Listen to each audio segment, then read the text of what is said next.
Welcome everyone, welcome to confused idea. আজকে আমি নতুন একটা সিরিজ শুরু করতে চলেছি। আমি বাংলার সেসব উল্লেখযোগ্য মনীষীদের জীবন, তাদের জীবন কাহিনী, জীবন কাল পর্যালোচনা করতে চলেছি একটা ছোট্ট বায়োগ্রাফি রিভিউর মধ্য দিয়ে। জানি না আপনাদের কতটা পছন্দ হবে, বাট আমি চেষ্টা করছি যাতে আপনাদের নতুন নতুন কন্টেন্ট, নতুন নতুন কিছু আপনাদের কাছে উপস্থাপন করা যায়। তাহলে চলুন শুরু করা যাক। ভারতের অন্যতম শ্রেষ্ঠ মনীষী, আজকে বিশ্ববিখ্যাত কবি রবীন্দ্রনাথের জীবন কাহিনী আমরা একটা আলোচনা করব। তিনি জন্মগ্রহণ করেছিলেন 1861 সালে 7ই এপ্রিল, বাংলার 1268 সাল 25শে বৈশাখ। কলকাতার জোড়াসাঁকোর ঠাকুর বাড়ি তিনি জন্মগ্রহণ করেছিলেন। তার পিতা ছিলেন মহর্ষি দেবেন্দ্রনাথ ঠাকুর, মাতা সারদা দেবী।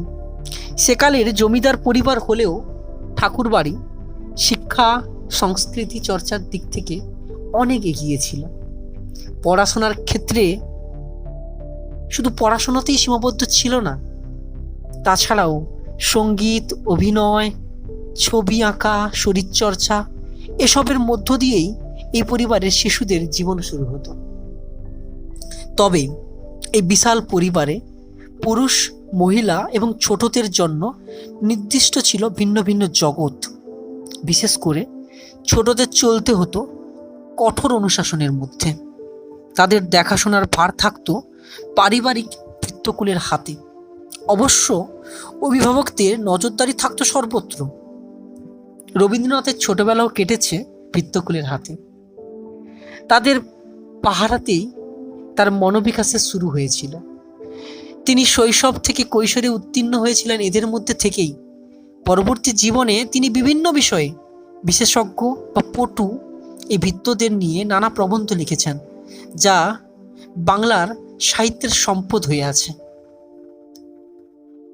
এছাড়াও তিনি বর্ণনা করেছিলেন কিভাবে ভূতরাজ্যে তাদের গল্পচ্ছলে ভয় দেখানো, রামায়ণ মহাভারতের পাঁচালী মুখস্থ করানো এবং অবিরাম রক্তচক্ষু দেখিয়ে দাদাগিরি সব কিছু নিয়ে তাদের বিচিত্র জীবনকে দেখেছেন তিনি কৃতজ্ঞতার আন্তরিক মনোভাব নিয়ে। ভৃত্যদের কড়া শাসনে শিশু রবীন্দ্রনাথের ভিন্নমুখী হবার উপায় ছিল না, বরং এই শাসনের জগতে ছিলেন বলেই তিনি শিখেছিলেন বাধ্য হয়ে চলতে, কষ্ট সহিষ্ণু হতে, পরিস্থিতির সঙ্গে মানিয়ে চলতে। বাল্যস্মৃতি স্মরণ করে তিনি লিখেছিলেন, আমাদের এক চাকর ছিল, তার নাম ছিল শ্যাম। শ্যামবর্ণ, দোহারা বালক, মাথায় লম্বা চুল, খুলনা জেলায় তাহার বাড়ি। সে আমাকে ঘরের একটি নির্দিষ্ট স্থানে বসাইয়া আমার চারিদিকে খড়ি দিয়া গণ্ডি কাটাইয়া দিত। গম্ভীর মুখ করিয়া তর্জনী তুলিয়া বলিয়া যাইত, গণ্ডির বাইরে গেলেই বিষম বিপদ। বিপদটা আধি ভৌতিক না আধি দৈবিক তা প্রশ্ন করিয়া বুঝিতাম না, কিন্তু মনে মনে বড় আশঙ্কা হইত। গণ্ডি পার হইয়া সীতার কি সর্বনাশ হইয়াছিল তা রামায়ণেই পড়িয়াছিলাম। এই জন্য গণ্ডিটাকে নিতান্ত অবিশ্বাসের মতো উড়াইয়া দিতে পারিতাম না। চাকরদের মহলে যে সকল বই প্রচলিত ছিল তা লইয়াই আমার সাহিত্য চর্চার সূত্রপাত হয়। তাহার মধ্যে চাণক্য শ্লোকের বাংলা অনুবাদ এবং কীর্তিবাস রামায়ণই প্রধান। ভবিষ্যৎকালে বিশ্ব সাহিত্যের সবচেয়ে মূল্যবান আসনটি যিনি লাভ করেছেন, এভাবেই হয়তো শৃঙ্খলার মধ্যে, অনুশাসনের মধ্যে লালিত হয়েছিল তার প্রতিভা। বালক রবীন্দ্রনাথকে বিদ্যাশিক্ষার জন্য প্রথমে পাঠানো হয়েছিল ওরিয়েন্টাল সেমিনারিতে, পরে normal school, Bengal Academy, Saint Xavier school প্রভৃতি প্রতিষ্ঠানে পড়াশোনা করলেও স্কুলের পাঠ শেষ করতে পারেননি তিনি। স্কুলের বাঁধাধরা বন্ধন, শিক্ষকদের ব্যবহার এবং পরিবেশ কোনো কিছুকেই তিনি মন থেকে মেনে নিতে পারেননি। এই জগৎ সম্বন্ধে পরিণত বয়সেও তার মনের মধ্যে ক্ষোভ ও অভিযোগ ছিল। প্রথাগত বিদ্যাশিক্ষা না হলেও গৃহশিক্ষকের কাছে তিনি ইতিহাস, ভূগোল, গণিত, সংস্কৃত এবং ইংরেজি ভাষা শেখেন। বিদ্যাশিক্ষার সঙ্গে সঙ্গে সঙ্গীত, অভিনয় ও অঙ্কন বিষয়েও তিনি শিক্ষা লাভ করেন। তার দু চোখে ছিল অপার আগ্রহ। পৃথিবীর সব কিছু জানার জন্য, বোঝার জন্য তার আকুলতা ও চেষ্টার বিরাম ছিল না। প্রকৃতির পাঠশালায় তিনি ছিলেন একজন একনিষ্ঠ ছাত্র। এভাবেই দিনে দিনে পরিচিত হয়ে উঠেছেন তিনি জগৎ জীবনের সঙ্গে। আর তারই জানাই পরবর্তীকালে গান, কবিতা, গল্পে, প্রবন্ধে, নাটকে, উপন্যাসে বাংলা সাহিত্যকে পরিপূর্ণ করে তুলেছে। নিতান্তই বাল্য বয়সেই তিনি 2টি ঈশ্বর স্তব লিখেছিলেন এবং এটা লিখে তিনি পিতা দেবেন্দ্রনাথের দৃষ্টি আকর্ষণও করেছিলেন। রবীন্দ্রনাথকে উৎসাহিত হয়ে অবিরাম চলতে এবং তার কাব্যচর্চা করতে তার পিতা উৎসাহিত করেছিল। কাব্য সাধনার ক্ষেত্রে প্রথম জীবনে দাদা জ্যোতিরিন্দ্রনাথ এবং তার পত্নী কাদম্বরী দেবীর প্রভাবও ছিল যথেষ্ট। হিন্দু মেলার উপহার এই কবিতা রবীন্দ্রনাথের জীবনে প্রথম লিখিত এবং প্রকাশিত কবিতা, যেটি 1821 সালে মাঘ মাসে প্রকাশিত হয়। এর কয়েক বছর পরে 17 বছর বয়সে রবীন্দ্রনাথ বিলেতে যান ব্যারিস্টারি পড়তে, কিন্তু 1.5 বছর পরে পিতার আদেশে তিনি আবার দেশেও ফিরে আসেন। তখন জোড়াসাঁকোর ঠাকুরবাড়ি থেকে 2টো পত্রিকা প্রকাশিত হতো, একটি ছিল ভারতী আর একটি ছিল বালক। এই 2 পত্রিকায় তিনি নিয়মিতভাবে লিখতেন। ভারতীর প্রথম সংখ্যায় তার প্রথম ছোট গল্প ভিখারিণী এবং তার প্রথম উপন্যাস করুণা প্রকাশিত হয়। ভুবন মোহিনী প্রতিভা রবীন্দ্রনাথের প্রথম গদ্য প্রবন্ধ, যা প্রকাশিত হয়েছিল জ্ঞানাঙ্কুর পত্রিকায়। মাত্র 18 বছর বয়সের মধ্যেই রবীন্দ্রনাথ রচনা করেন অনেক কিছু, যেমন কবি কাহিনী, ভানু সিংহের পদাবলী, শৈশব সঙ্গীত, রুদ্রচন্ড, অন্যান্য অনেক কিছু রচনা করেছিলেন।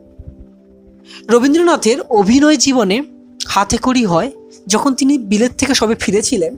তারপর তিনি তার জ্যোতিরিন্দ্রনাথ, তার দাদা, তার রচিত মানবী নাটকে মদনের ভূমিকায় অভিনয় করেছিলেন। 1 বছর পরে স্বরচিত বাল্মীকি প্রতিভা নাটকে বাল্মীকির ভূমিকায় অভিনয় করেন। 1882 খ্রিস্টাব্দে রবীন্দ্রনাথ নিঝরের স্বপ্নভঙ্গ কবিতাটি রচনা করেন। সেই বছরই সন্ধ্যা সঙ্গীত প্রকাশিত হলে বঙ্কিমচন্দ্র নিজের গলার মালা কবিকে আশীর্বাদ করে পরিয়ে দিয়েছিলেন। 22 বছর বয়সে রবীন্দ্রনাথের বিয়ে হয় ভবতারিণী দেবীর সঙ্গে। পরবর্তীকালে তার পত্নীর নাম পরিবর্তিত হয় মৃণালিনী নামে। পরের বছরই পিতার নির্দেশে তিনি জমিদারি দেখাশোনার কাজ আরম্ভ করেন। এই সময় বৈষয়িক কাজে দেশের বিভিন্ন অঞ্চল, বিশেষ করে শিয়ালদহ, শাহজাদপুর পরিদর্শন করতে হতো। সুন্দর প্রকৃতির মুক্ত উদার সান্নিধ্য কবির অনেক রচনার প্রেরণা জুগিয়েছে। দেবেন্দ্রনাথ নির্জনে ঈশ্বর উপাসনার উদ্দেশ্যে বীরভূমের বোলপুরে 20 বিঘা জমি কিনেছিলেন। সময় ও সুযোগ মতো এখানে এসে তিনি বসবাস করতেন। এখানেই রবীন্দ্রনাথ ব্রহ্মচর্য আশ্রমের প্রতিষ্ঠা করেন। 1901 খ্রিস্টাব্দে বর্তমানে এই আশ্রমের নাম হয়েছিল শান্তিনিকেতন। পরে এই প্রতিষ্ঠানই বিশ্বভারতী বিশ্ববিদ্যালয়ে রূপান্তরিত হয়েছে। 1905 খ্রিস্টাব্দে ব্রিটিশ সরকারের বঙ্গভঙ্গ পরিকল্পনার প্রতিবাদে এদেশে শুরু হয়েছিল রাজনৈতিক অস্থিরতা, ভারতের স্বাধীনতা আন্দোলন। রবীন্দ্রনাথ এই আন্দোলনের সঙ্গে যুক্ত হয়েছিলেন। দেশবাসীকে স্বদেশ চেতনায় উদ্বুদ্ধ করেছিল তার গান ও কবিতা। বঙ্গভঙ্গ প্রস্তাবের প্রতিবাদ আন্দোলন উপলক্ষে তিনি রচনা করেন তার বিখ্যাত গান বাংলার মাটি, বাংলার জল, বাংলার বায়ু, বাংলার ফল, পূর্ণ হোক, পূর্ণ হোক, পূর্ণ হোক হে ভগবান। এরপর 1905 খ্রিস্টাব্দে 16ই অক্টোবর রবীন্দ্রনাথ একটি শোভাযাত্রা পরিচালনা করেন এবং রাখি উৎসবের প্রচলন করেন। রবীন্দ্রনাথ রাজনীতির সঙ্গে সক্রিয়ভাবে যুক্ত না থেকেও তার লেখায় ও বক্তৃতার মাধ্যমে অত্যাচারী ব্রিটিশ শাসকের কাজের প্রতিবাদ করে গেছেন। 1919 খ্রিস্টাব্দে পাঞ্জাবের জালিয়ানওয়ালাবাগে যে নির্মম হত্যাকাণ্ড ব্রিটিশরা ঘটিয়েছিল, রবীন্দ্রনাথ তার প্রতিবাদে সরকার প্রদত্ত নাইট উপাধি ত্যাগ করেন। 1912 খ্রিস্টাব্দে রবীন্দ্রনাথ বিলাত যান। সেখানে ইংরেজ শিল্পী রোদেনস্টাইন ও তার গীতাঞ্জলি কাব্যগ্রন্থের ইংরাজি অনুবাদ করে মুক্ত হন। তার মাধ্যমে কবি মে সিনক্লেয়ার, এজরা পাউন্ড, ইয়েটস প্রভৃতি লেখকের সঙ্গে তার পরিচয় ঘটে। ইতিমধ্যে গীতাঞ্জলির ইংরেজি অনুবাদ লন্ডন থেকে প্রকাশিত হয়। লন্ডন থেকে রবীন্দ্রনাথ আমেরিকায় গিয়ে বিভিন্ন সভায় বক্তৃতা দেন এবং সেখানকার খ্যাতনামা ব্যক্তিদের সঙ্গে পরিচিত হন। 1913 খ্রিস্টাব্দে রবীন্দ্রনাথ আবার দেশে ফিরে আসেন। সেই বছরই গীতাঞ্জলি কাব্যগ্রন্থের জন্য সুইডেনের সাহিত্য পরিষদ রবীন্দ্রনাথকে নোবেল পুরস্কার দিয়ে সম্মানিত করেন। এর আগে অপর কোনো ভারতবাসী সাহিত্যকৃতির জন্য এই পুরস্কার লাভ করেননি। নোবেল পুরস্কার প্রাপ্তির সঙ্গে সঙ্গে রবীন্দ্রনাথ বিশ্বকবির মর্যাদায় ভূষিত হন। বাংলার তথা ভারতের হয়েও রবীন্দ্রনাথ হলেন বিশ্ব মানবের একান্ত আপনার। 1914 খ্রিস্টাব্দে কলকাতা বিশ্ববিদ্যালয় রবীন্দ্রনাথকে ডক্টরেট এবং তার পরের বছর সরকার শেয়ার উপাধিতে ভূষিত করেন। সেই বছরই দেশ ভ্রমণে বেরিয়ে রবীন্দ্রনাথ জাপান, চীন, ফ্রান্স, আমেরিকা প্রভৃতি দেশে যান। পরিচিত হন শিল্প রসিক বেনেদেত্তো ক্রোচ, মনীষী রুমারোলা প্রভৃতি ব্যক্তিদের সঙ্গে। 1927 খ্রিস্টাব্দে রবীন্দ্রনাথ দূরপ্রাচ্য এবং 1929 খ্রিস্টাব্দে কানাডায় যান। 1930 খ্রিস্টাব্দে শেষবারের মতো তিনি বিদেশ ভ্রমণ করেছিলেন। ঘুরে এসেছিলেন তিনি ইউরোপ, আমেরিকার বিভিন্ন দেশ, রাশিয়া এবং পারস্য। এই বছরেই তিনি আমন্ত্রিত হয়ে অক্সফোর্ডে হিউপার্ট বক্তৃতায় মানুষের ধর্ম বা রিলিজন অব ম্যান বক্তৃতা দেন। প্যারিস ও বার্লিনে প্রদর্শিত হয় তার শেষ বয়সের প্রিয়া নামক ছবির প্রদর্শনী। পরিচিতি হন বিজ্ঞানী আইনস্টাইনের সঙ্গেও। কবি সিংহলে শেষবার গেলেন 1934 খ্রিস্টাব্দে। শান্তিনিকেতনে যে বিদ্যালয় প্রতিষ্ঠা করেছিলেন কবি, তার জন্য অর্থ সমস্যা রবীন্দ্রনাথকে পীড়িত করত। দেশ বিদেশ থেকে সংগৃহীত অর্থ তিনি এখানকার উন্নতির জন্যই ব্যয় করতেন। এই প্রতিষ্ঠানের অর্থ সংগ্রহের জন্য বৃদ্ধ বয়সেও তিনি ছাত্রছাত্রীদের নিয়ে সারা দেশে নৃত্যনাট্য দেখিয়ে অর্থ সংগ্রহ করেছেন।